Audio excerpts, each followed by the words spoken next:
സാമ്പത്തിക തട്ടിപ്പ് കേസിൽ ഉൾപ്പെട്ട ജീവനക്കാരെ സംരക്ഷിച്ച് പൊതുവിദ്യാഭ്യാസ വകുപ്പ് 80 ലക്ഷം രൂപ തട്ടിപ്പ് നടത്തിയ ജീവനക്കാരെ സസ്പെൻഡ് ചെയ്തിട്ടും വിവരം പോലീസിന് കൈമാറിയില്ല.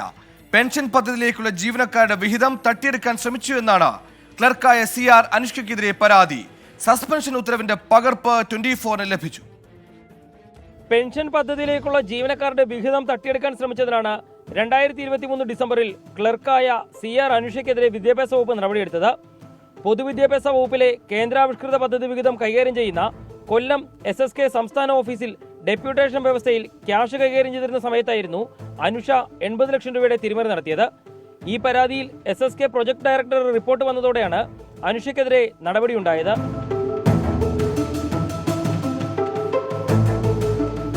എന്നാൽ തട്ടിപ്പ് കണ്ടെത്തി 6 മാസം പിന്നിട്ടിട്ടും വിദ്യാഭ്യാസ വകുപ്പ് പോലീസിലോ വിജിലൻസിലോ പരാതി കൊടുത്തില്ല.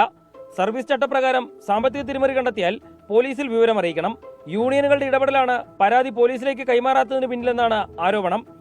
മാസങ്ങൾക്ക് മുൻപ് കുട്ടികളുടെ ഉച്ചഭക്ഷണ പദ്ധതിയിൽ നിന്ന് 28 ലക്ഷം രൂപ തട്ടിയെടുത്ത പൊതുവിദ്യാഭ്യാസ വകുപ്പിലെ ക്ലർക്ക് വയനാട് സ്വദേശി ദിലീപ് D ദിനേശിനെതിരെ പോലീസ് കേസെടുത്തിരുന്നു. എന്നാൽ കേസിലെ പ്രതിയെ ഇതുവരെ പിടികൂടാൻ പോലീസിന് സാധിച്ചിട്ടില്ല. ഈ ഒളിച്ചുകളിക്കിടെയാണ് വിദ്യാഭ്യാസ വകുപ്പിൽ വീണ്ടും ജീവനക്കാരിയുടെ തട്ടിപ്പ് നടക്കുന്നത്. വകുപ്പിൽ നിരന്തരമായി ഉണ്ടാകുന്ന തട്ടിപ്പ് ധനകാര്യ വിഭാഗവും വിജിലൻസും പരിശോധിക്കണമെന്ന ആവശ്യമാണ് ഒരു വിഭാഗം ജീവനക്കാർ മുന്നോട്ട് വയ്ക്കുന്നത്. S. ശ്യാംകുമാർ, 24, കൊച്ചി.